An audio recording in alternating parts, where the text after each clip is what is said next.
Hi, welcome to week 10. Today we'll be looking at how to make use of the grid layouts. Previously in the class lesson, we have looked at different ways to position elements, HTML elements on the web page. So we looked at flex, we looked at floats, how to make use of floats to position elements properly on the web page. Now, on this exercise, we'll be illustrating how to make use of the grid view layout. Now, the grid view layout is one of the most effective ways to make sure our pages are responsive. So it's highly recommended to make use of the grid view layout for your pages. Now, for this exercise, I have already created a grid view layout with my defining the codes and rows. So I'm just going to go through this just quickly to refresh our memory from what has been taught on the class lesson. Okay, so starting here, I have the elements which selects all elements. The asterisk sign selects all elements on the web page, and we use this for this box sizing because we want it to be applied to the whole web page. So the box sizing is a CSS property used to define how the total width and height of an element are calculated. So by default, the width and height of an element are calculated based on the content area, which means that any padding or border added to the element is added outside of the specified width and height. So the box sizing property allows you to change this behavior and determine whether the padding or the border should be included in the specified width and height of the element or not. So there are usually two values for this. The default is the content box, and the content box just is the width and height properties include only the content area, not the padding or border. But for the border box, so also for the content box, which is usually default, is also any padding or border added to the element will increase its overall size beyond the specified width and height. So the behavior of the borders are quite different from when we use the border box. So for border box, what we have here is the width and height properties include the content area, the padding, and the border itself. So any padding or border added to the element will be included within the specified width and height. So this makes it easier to size elements consistently as the total size remains the same regardless of padding or border. So using box sizing border box, which we have here, is a common practice in modern web development because it allows developers to work with the dimensions of an element in a more intuitive way. So it presents unexpected layout issues like that cause default behavior of content box, where maybe we are adding a padding or borders and can change the overall size of an element. So by setting the box sizing to border box on all elements, developers can define the width and height of an element to represent its total size, including content, padding, and the border itself. So this makes it easier to create a consistent layout and ensure that elements maintain their intended size when padding or borders are added. So that's why we usually use the border box sizing, the box sizing, and the value to border box. Now, also here I have a style that is set for the row. So since we are using the grid view layout, the grid view layout is a layout whereby it makes use of rows and columns in a table format. So just like how rows are defined and columns are defined, we now use a pseudo selector to define the row here, and usually defined in this syntax. So the row with the pseudo selector, we will target elements with class, any class row we use on the web page, and applies. We can the styles here applies to those class content, and this is just an empty string which is required for this studio, and also declares for clearing any floating elements on both sides. So when we say when we use the class row, it makes sure that there is nothing attached to whatever content we have not specified on that row. So it's going to take off that row as it's supposed to be, like a table. And then the display table makes the pseudo element behave like a table, allowing it to clear floats. So this just makes sure that a row remains a row wherever we use it, and the content we impute will stay on that row. Now we also have the class, and the style for this class here is the syntax here just says that it's going to target wherever we impute the class code. It's going to target elements with classes starting with the code first of all, wherever we impute it, and the floats inside makes the elements float left. So they are all going to start from the left by default, since we have set it here that the float will be left, and then we have padding of 10px to make sure that each element has that space between around them. So this is to define the code, to make sure that all the code classes we have will start from the left. So as you add more classes on a particular row, they will start stacking from the left, unless we rearrange. But by default, this is how it's going to display. So we're going to be making use of the grid view layout to create a web page. So we're going to make use of HTML semantics. So those semantic elements are elements like header. So we're going to start inputting them. We have different semantic elements. We have the header,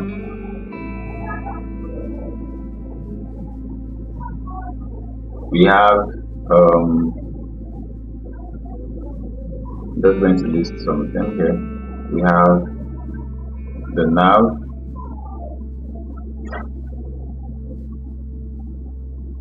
we have the article,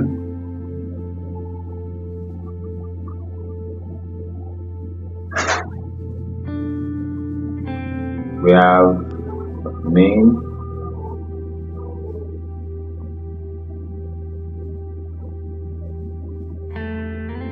we have even a div is one of them. We have section,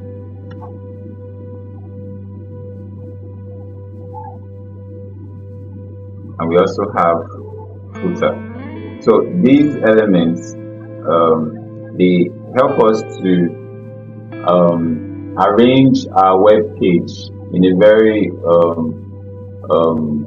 effective structure, whereby now if you have content you intend to use for your footer, you can easily make sure that they are in the footer. You can arrange them in the footer element, and it's just requires some styling to make it look more better. So it helps us to assign content properly on the web page to specific element areas or specific elements. So, and it also helps to position our content too on the web page as well. So it is very recommended that we make use of these HTML elements on our web page. The div is one common one element that we use often, but we can also make use of these other elements. So in the class lesson, I believe that you must have learned how where they are mostly used, and the different examples would have given some understanding about it. So we're going to start with the header, since we want to make use of the grid view layout and HTML semantics. So we're going to start designing our web page with a header. And on the header, you can have things like logo, you can have a heading, just a simple heading, you can have navigation. So the header is usually content that we have. It's for content we usually have on the top of the web page. So if you want to include maybe like a welcome heading or a welcoming image, you can, and you want it to appear, you prefer to have it at the top of the page, so you can make use of headers. You can as well use this, but the header is just one good way to read a code. When you see the header element, you know everything that goes in there are usually what comes first on the web page. Alright, so let's create some content on our web page that will be making use of the grid layout to start.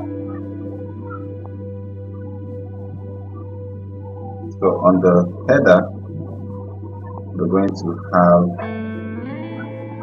the nav.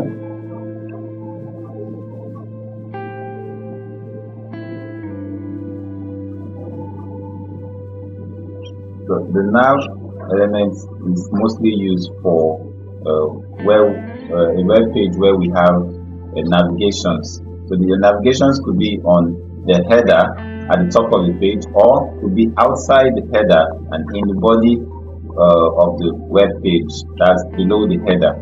So there are different styles we can create by making use of these elements, a different design of the web page.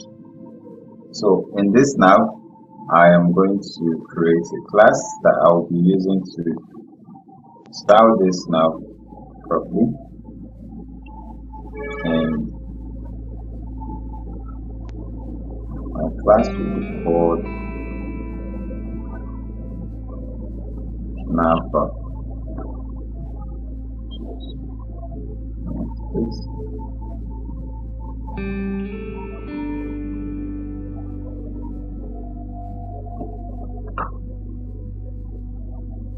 Okay. I want to have it here.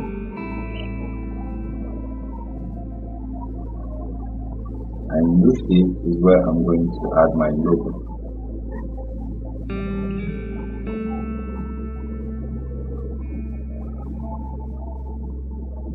My logo is in my pages folder.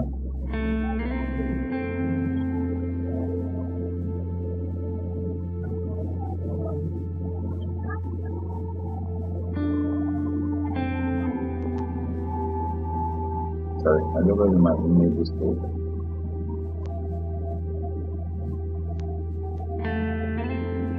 And the name of my logo is logo. I believe so. Yes.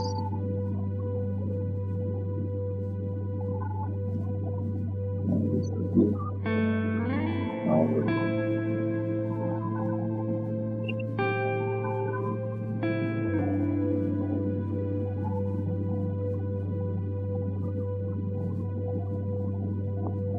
I want to add a class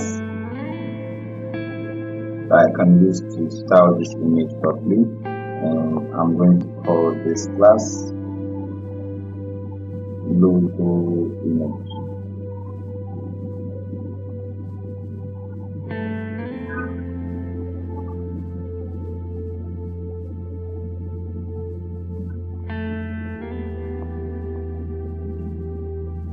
and I can have a heading here.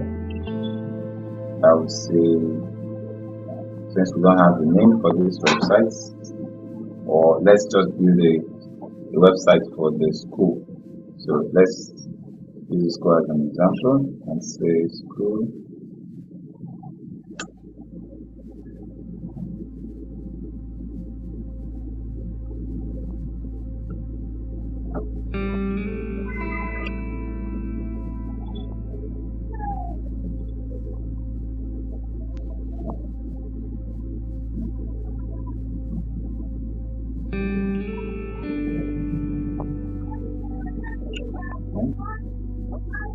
Now we have the heading and a logo. Next, let's include the navigation links that users can make use of when they open the website to navigate to other pages. So for that, I'm going to use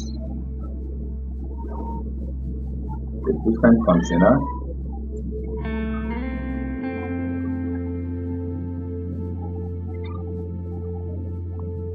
And I want this navigation to be in an unordered list.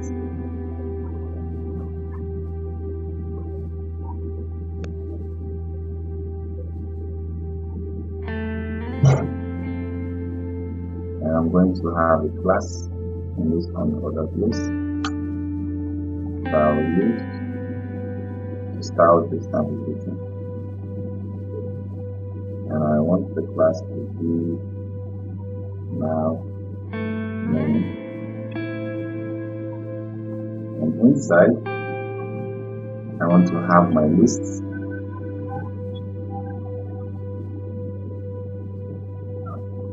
and in the opening tab of my list or inside the list I want to have the links. So I'm going to include the link. I don't have a page yet that I'm going to refer this navigation to, but I'm just going to create it here so we can see how to do this.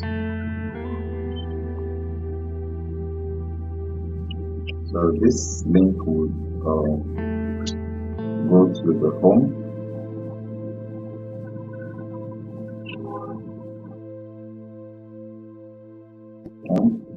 Navigation link.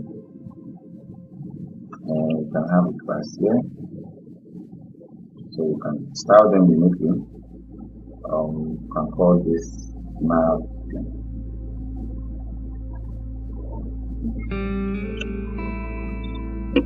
Okay, so I'm just going to copy this. I'll be having on this page. Sorry?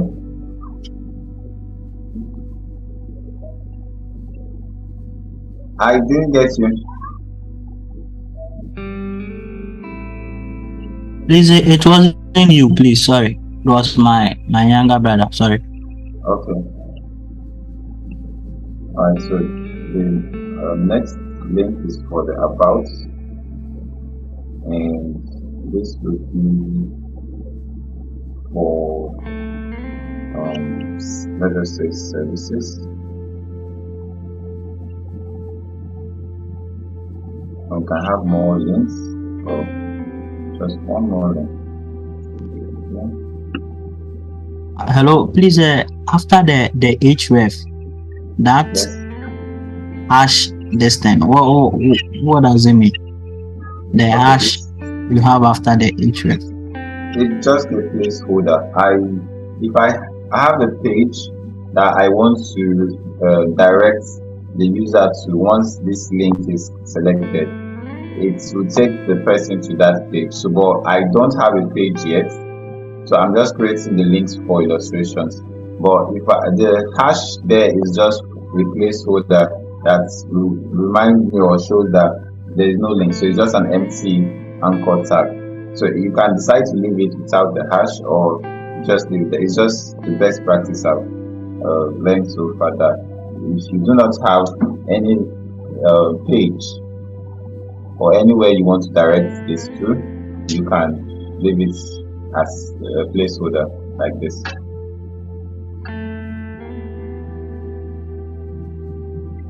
All right.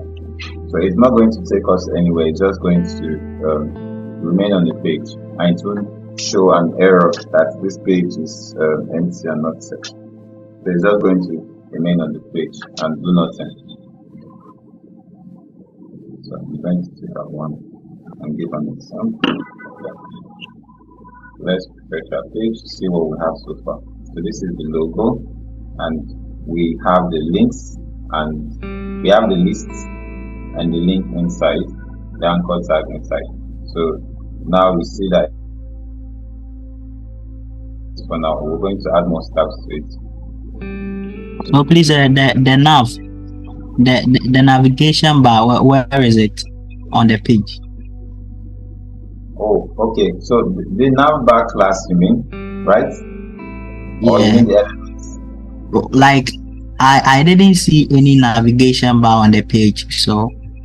Okay, so these elements are what we are going to use to style it to look properly like a navigation bar, like the one you know on websites. So I am just adding them to the elements, and then I'm going to style the elements. So the name of the element, which is nav, makes it more makes it better to understand, to know exactly what content you want to have here. So I know exactly that if I'm using the nav elements, I want to have navigation links, and I also want to have anything that could redirect someone or just something to display list of content. So that's why we just make use of the nav, but it's obviously not visible. The elements are not visible until the content has entered or styled, until you add content to it or style. So what we have in the nav so far, as from the opening tag to the end tag, what we have is the image, a container of its own, and then we also have a list of navigations, list of anchor tags. So it means the nav is just a container or what? Yes, they are all containers. The elements, the semantic elements are all containers, but they help you to know exactly what should be in the container. So as we go further, you're going to see how I'm going to make use of the other elements.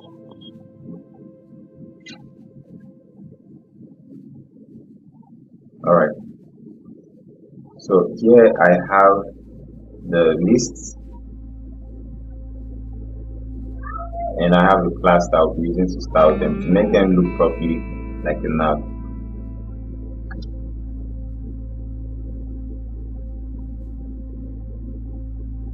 Okay. So I have a little error. I noticed my links were not highlighting to be clicked, so I have to move them inside the content. I have to move them inside the link to enable it to be able to be clicked.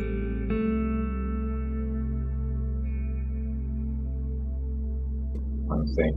So you notice, because I don't have the home text inside the link that would direct us to a home page if we click it, it was showing as a list because it was inside the list element, not inside the anchor tag element. So you see the difference between this. This is not clickable and this is clickable. So that was the error I just had while copying and pasting it out. I'm going to correct that now. Save, refresh, and we have all of them clickable. So you can see that if I click this now, it takes us nowhere because there's no paths assigned in the H thread. But you also notice that it just shows the default styling. So we're going to apply style to make sure that it's displayed properly and remove the default list type tag. Alright, so we've created our list. Now we can add more content to the other side of the other element. So with this should be enough for our header. We don't want too much content, so we can easily style them as quick as possible. Now let's go to the main content section. So like I said, the different elements are used for different purposes, and it makes it easier to understand not just the user. If the user maybe is the developer who wants to read your code, and also the browser itself. So now I'm going to make use of the section element. This can be used anywhere. You can also have a section inside the header. So it's just like the name implies, a section, right? You want somewhere you want to have a specific content that are groups, related content that are groups in one particular area or one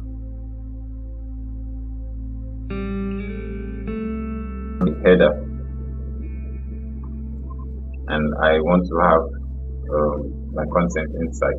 So first, I am going to make sure that this section has a space above, so it's going to have a visible space between the header and this section, because this is the type of style that I want. I do not want them to be next to each other on the page, but I'm going to make use of also the row class to also define that as well. So first, I want to do this.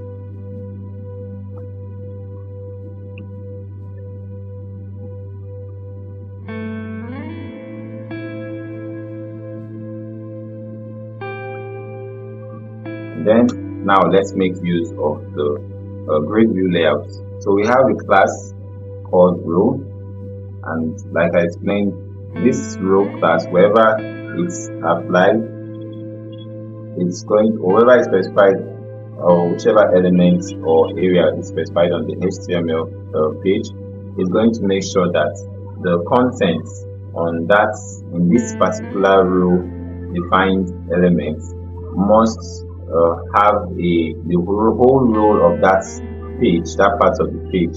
So it's going to clear every other element that before or after.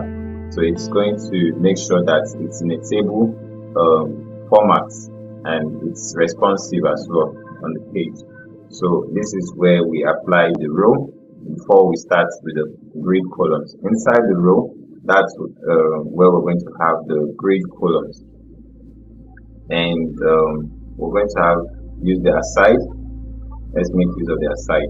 So just like the name implies, it's one of those elements you want to that will hold some side informations, not on the main body parts of the page, but just at the side of your page, just to give some extra information or to lead you to another section of the page or another web page entirely. So it depends on the website you're building. So on the aside here, I want to have just a heading. But I'm going to give this a class, and one of the class is the code tree. So from the class lesson, we recall that wherever we specify the code classes, it's going to, that element is going to take the space of the 8, depending on the code. So if we're using 1, 2, 3, or 2 or 3, it's going to take the width percentage of that code. So the element is going to take the width percentage of that code. So for this, we'll want to use 25% of the page. So no matter how the page is less or high, because here we said the mean width is 600 px, so which means as long as the page width, the whole screen width is above 600 px, it's going to take these whole spaces, the percentages that we use here. So we are using the code tree, which means that this element we're about to use will take 25% of the page, starting from the left, like we specified here. So let's go back to this. I also want a class of my own that I want to use to style this page. So it will be called site now. Since it's on the side, it makes more sense. Yeah, and this title can just be called side navigation or sidebar.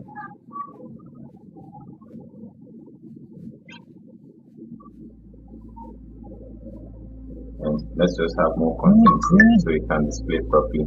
So I'm going to use the element and say this is the sidebar content.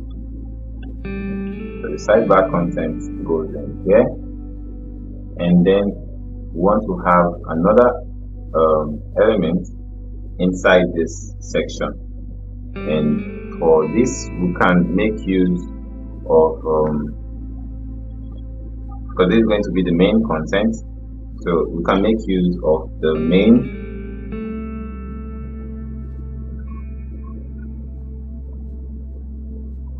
or you can use a div, but for this let's just make use of the main, and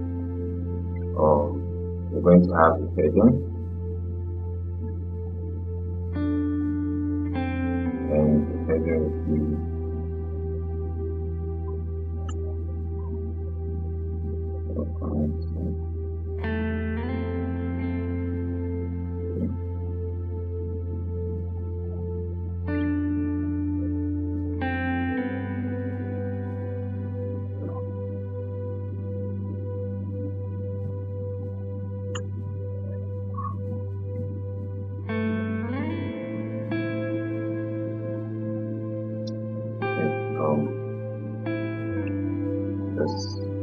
paragraph.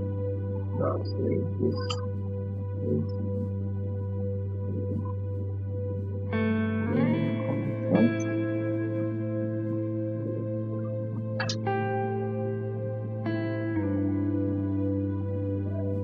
Okay. We can as well have an image. Let's have an image there, and I have an image in my images folder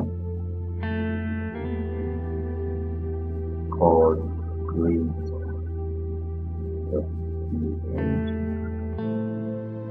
right? Grid. Okay.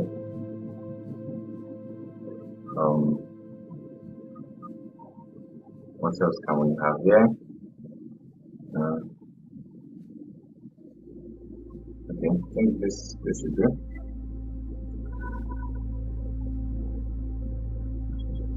So this completes the content we're going to be having in this section. Now, since I have just two elements in this section, now I want to specify the space that the main element is going to take on the web page. So I will specify with the class, and since I have used 3, the total total numbers is usually 12, or as assigned in the style 100%, but with shared into 12 columns. So if we have used 25%, this means that what is left is 75%. So now the 75% left now will be 9. So you have to make sure that it gives the total of 100%, whatever amount we're using on the same row. So in a row, you have to make sure you're making use of 100% of the screen. So we have used 25%. Now the rest content, if we also want to have multiple content, we have to make sure that the amount to 100%, we divide them. But since it's just one main I want to make use of 75% since I have used 25%. So I'll go back to the page and specify 9. So, and also 9 plus 3 gives us 12. So it makes a lot of sense. I'm going to save this. Then let's have something for the footer. So the footer, I will use the class to style this footer. And first, I want the footer to be a row.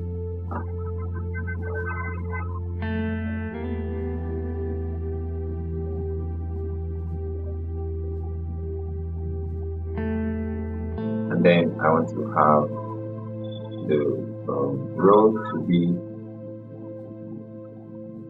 I want the row to have a 12, since I don't want multiple, but if you want multiple content in your footer, you can make sure you specify the code they take. So I want it to be code 12. I just want the content here to take the whole of the row.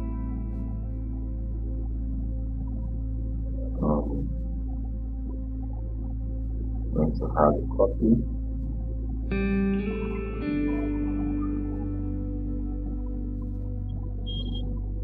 I'm going to this one.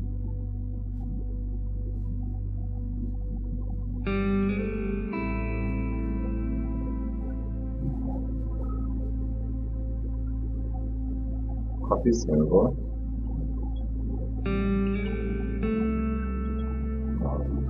9.4.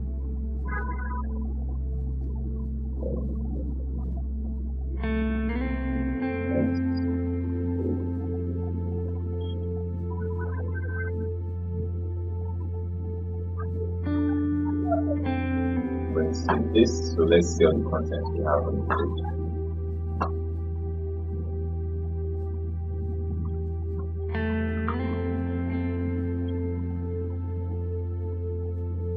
Alright, so now you can see we have all the content, but the thing is, it's not responsive yet.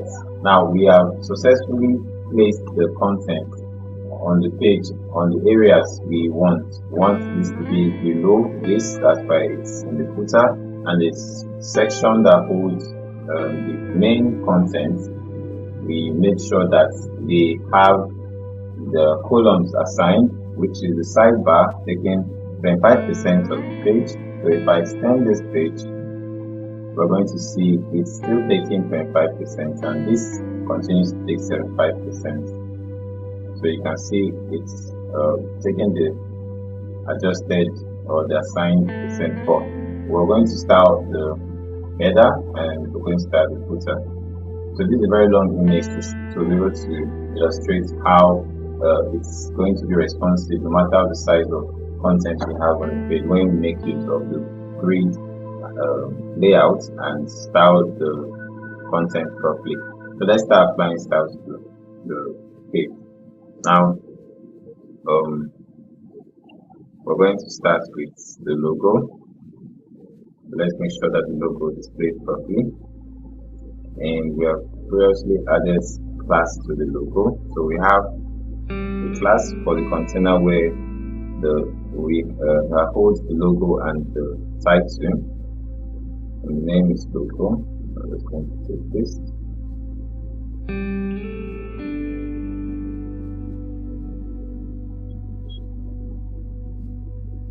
Alright, so we just quickly add some styles and see how it looks. So I want the width of this whole container to be 100%. So the content inside can be properly styled.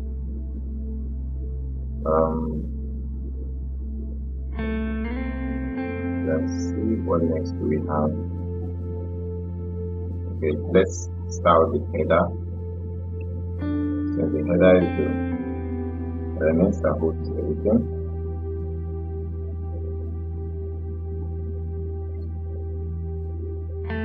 So first I want the background color.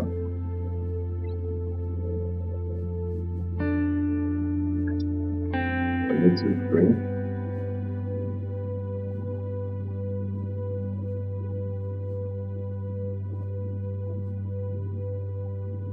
Text color, white.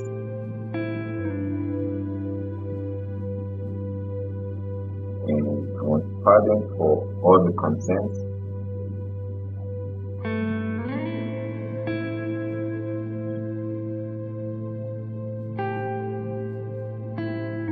And 20 px top and bottom. And the sides to be default will remain without padding. For now, I want the header to be fixed. So I use the position property and set the value to fixed. Also, I want the width to be 100%.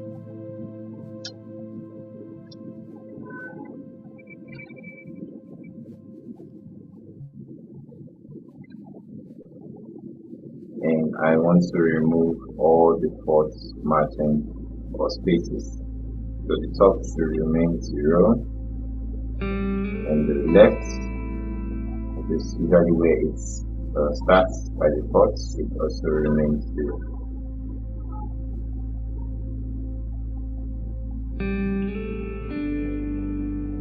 So let's see how the header is going. Alright. So we have styled just the header, but let's focus on the content inside the header. So on next we have the navbar, which is inside the header.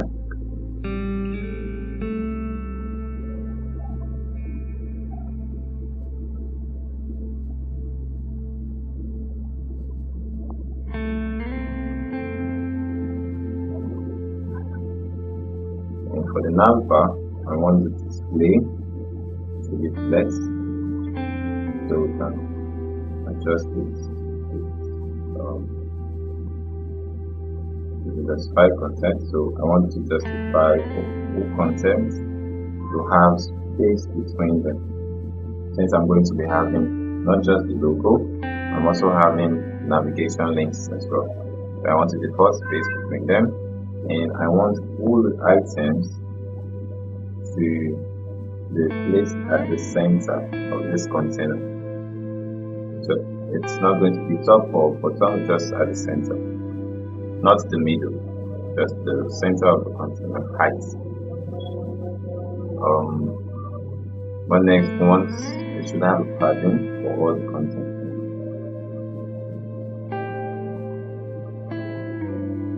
And since we set already for top and bottom for the header generally, so I want top and bottom to be 0, but the side to 20 px.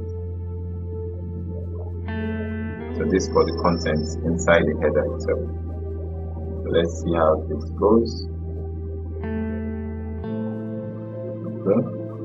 So we're going to keep applying styles then.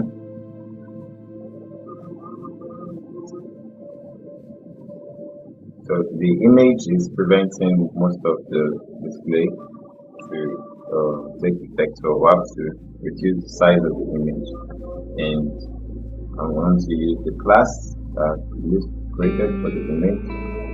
Okay, so the container first was logo,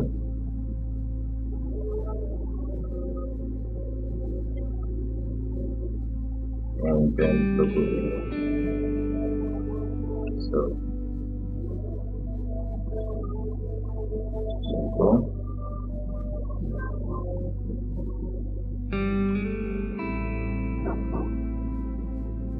I want this container to be flex as well, and I want them to be aligned in the center.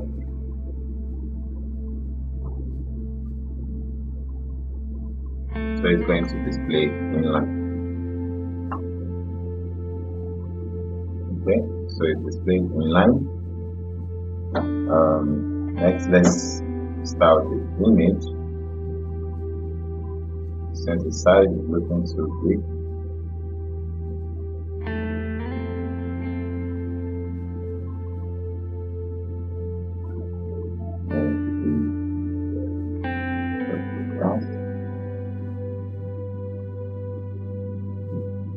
the width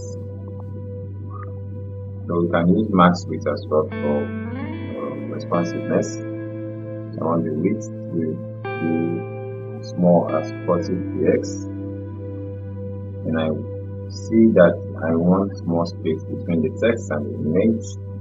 I want to make sure that the margin right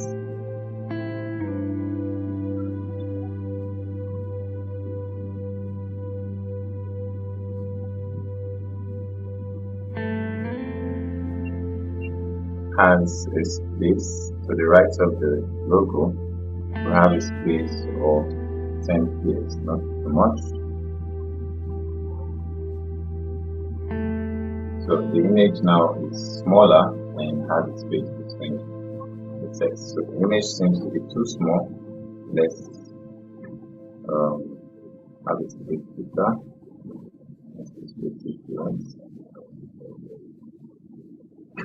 Okay.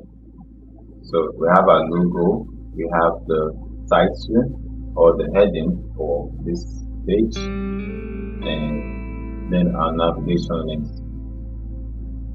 So I'm going to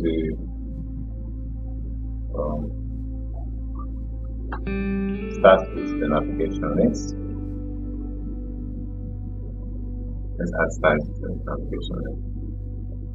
So this logo text seems to be long, so I'm going to see if I could add styles to it. So I want to class here, and this would be logo text.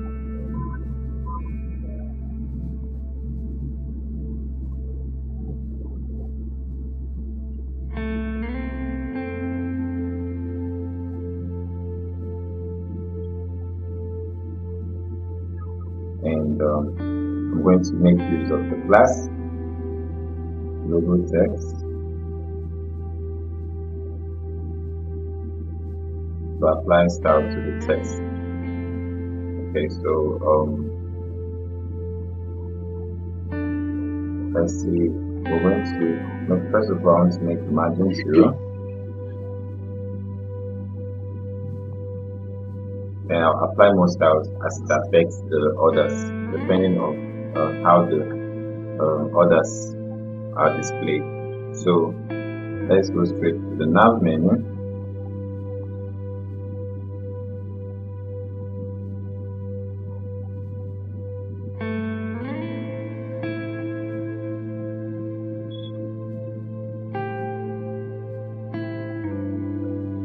In the nav menu, for our list,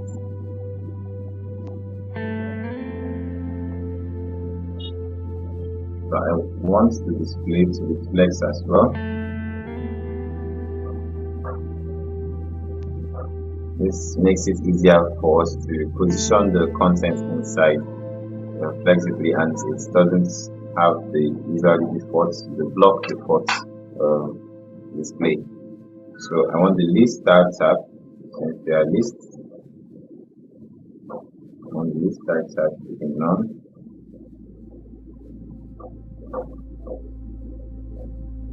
This is going to take out the default marker, and then I also want the margin to remain 0.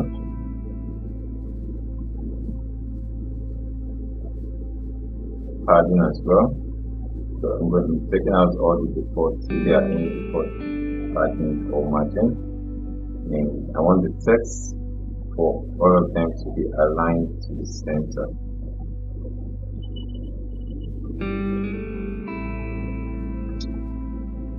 Alright, so now it has taken that form, but we have to create space and style the links properly to look more visible.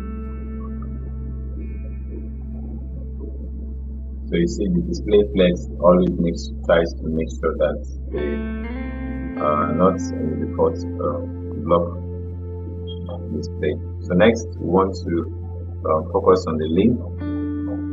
So I'm going to use the class I created for the link, which is nav link.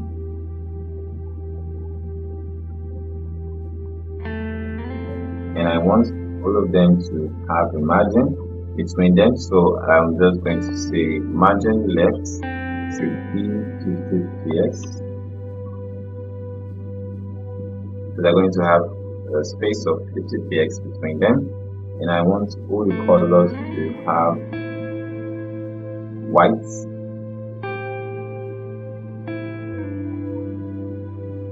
Have a white color, and the text decoration should be none, because currently by default all links are underlined. So I want the text decoration to be none. I do not want the underline on main stem. So I want the padding to have 10px. So for all the links in all the text in the link class, they're going to have space of 10px top and bottom. So it's going to make the text format look very presentable. Okay, so this isn't bad. Alright, so now we have them well spaced. We have the logo, we have the heading, we have each of them still clickable. So let's add more style to this navigations. So let's add a hover style. So we're going to make use of the same link, the same class. So now, but this time we're using the pseudo element, and we want that when we hover around the link, it should have a background color of gray. And it's light gray.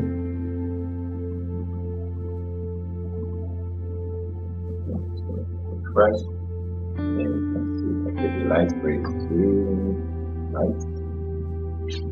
The darker color will be better. Now we have it. So you can see it's looking good already. Now we also have the aside, so let's just add one last style before we call it a day.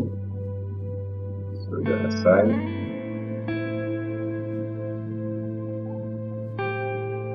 just want background color so that different styles you can add to your page to make it look beautiful from everything we've learned so far. You can make use of that when you're designing your web page.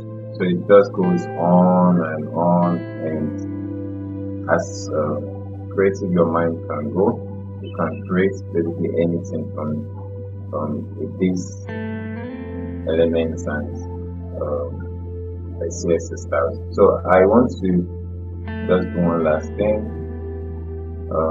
The name, just want to add the last style to the name. I want the text to be aligned to the center. So then this is enough. So we can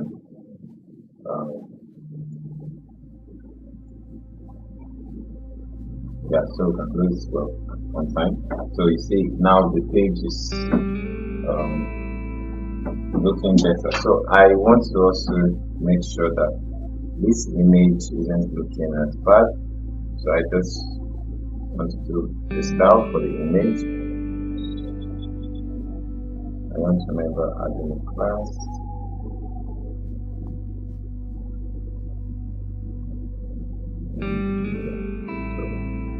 So I'm going to add a class here.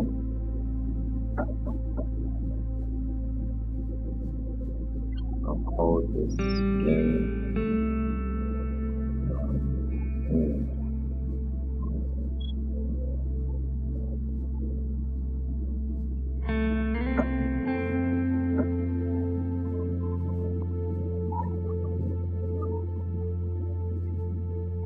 And to make the image responsive, we want to set the max width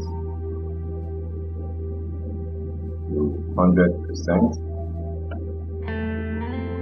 So however we position or reduce the screen size, the whole of the image should display. And I just want the height to be auto.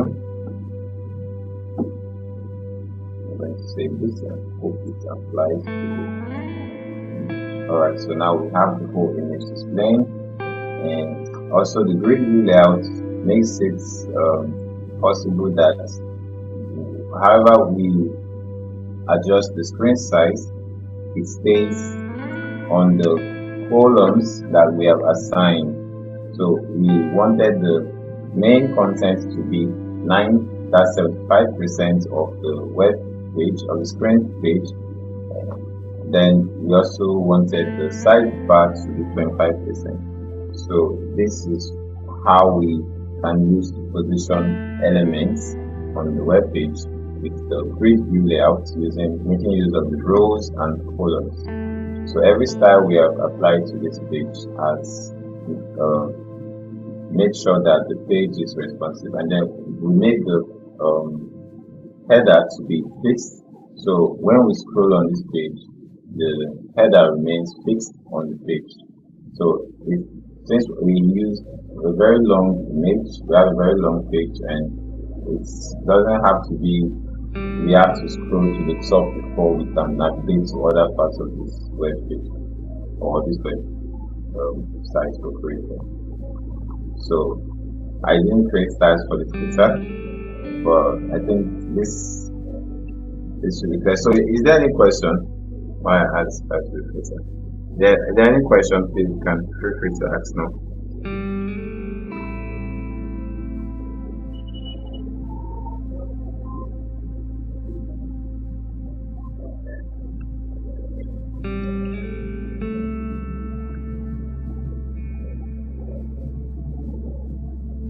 Alright, so if there are no questions, you can always reach out to me if you have any challenge.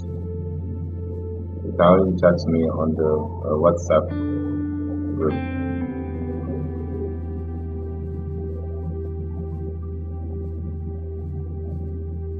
Right, thank you.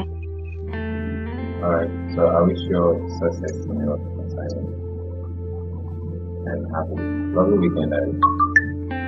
Alright, bye everyone.